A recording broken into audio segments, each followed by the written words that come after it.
Your faith is dedicated to serving the society that you live in, and from what I've seen, heard and experienced from mainstream charities, schools and churches, your faith and community have contributed in significant ways. I have personally experienced and heard that you have raised tens of thousands of pounds on sponsored walks for children, older people and people with disabilities. You have dedicated yourselves to charitable social projects, and most significantly of all, you have not distinguished between faiths, ethnicities or communities.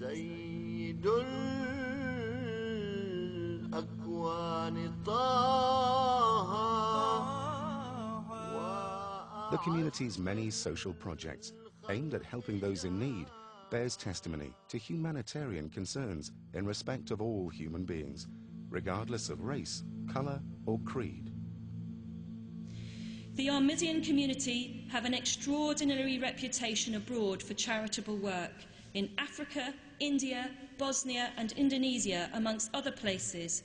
But you'll note your community here too have an extraordinary reputation. You have been generous with your time and resources, and you have made yourselves part of the wider community. The Ahmadiyya community has always been at the forefront, not only of helping their own, but actually helping within society as a whole, is one of the reasons why, if I may say to you, your presence in this country has been so beneficial to us.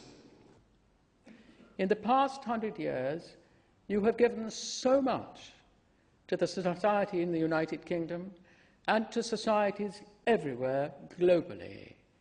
You are among those who give and who not only take. You give so much to so many societies that I have seen and felt and listened to and watched. Ahmadis are also renowned for working to serve the greater good through social, health and educational initiatives as well as mosque projects.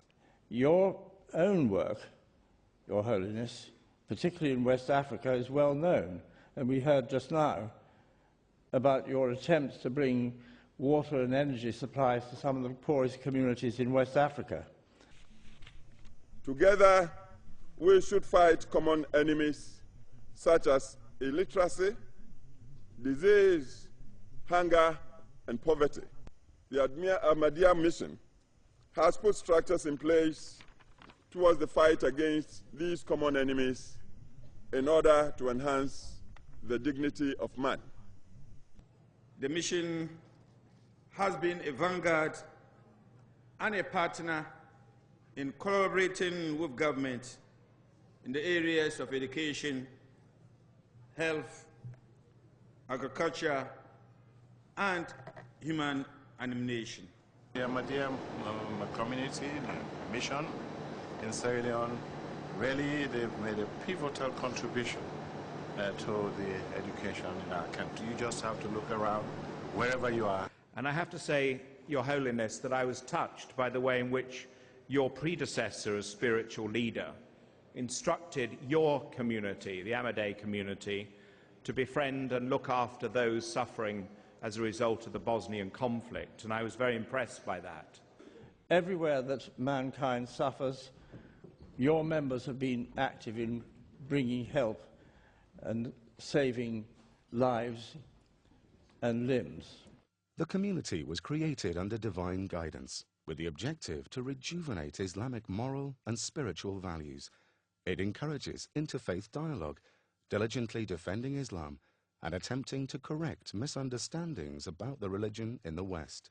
I very much welcome this opportunity of paying tribute to the wonderful work which has been done by the Ahmadiyya community towards the objective which we're seeking to promote this evening of achieving peace through understanding and tolerance.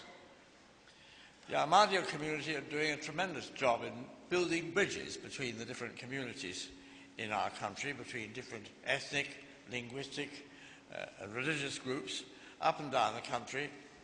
And I also know that they have a wonderful record in other parts of the world. I'd like to start by saying just how important the work of the Ahmadiyya community is. It deepens others' understanding of your own faith and it gives a voice to those who are marginalised in their own societies. Now, what has so impressed me as I have come to understand more about the Ahmadiyya faith is your remarkable commitment to interfaith dialogue, your commitment to the principle of non-compulsion in religion, and your commitment to peace and tolerance. You, the Ahmadis, stand as a beacon in your strong belief that we must find the answers to these debates through open, thoughtful, and gentle discussion. And you are also a beacon because you show us that we must find the answers to these debates through practical action. The Ahmadiyya Mission is one religious organization in Ghana which has demonstrated ample tolerance in terms of its preparedness to cooperate with all other religious bodies, Muslim and Christian alike. How good you have been to our community, the community that you found here. Today you reflect so many professions, so many different walks of life. You uphold all the virtues and the vigorous ethics that your faith has given you from birth. At this pivotal point in international relations, many questions and concerns have been raised concerning the doctrines of Islam. Most have incorrectly interpreted Islam as endorsing violence and terrorism. The Ahmadiyya community has always demonstrated the spirit of tolerance, goodwill, and true brotherhood. It advocates peace, love, and understanding among followers of different faiths. It firmly believes in and acts upon Quranic teachings. It strongly rejects violence and terrorism in any form and for any reason. The movement offers a clear presentation of Islamic wisdom, philosophy, morals, and spirituality, as derived from the Holy Quran and the practice of the Holy Prophet of Islam, Muhammad. Peace and blessings of Allah be on him.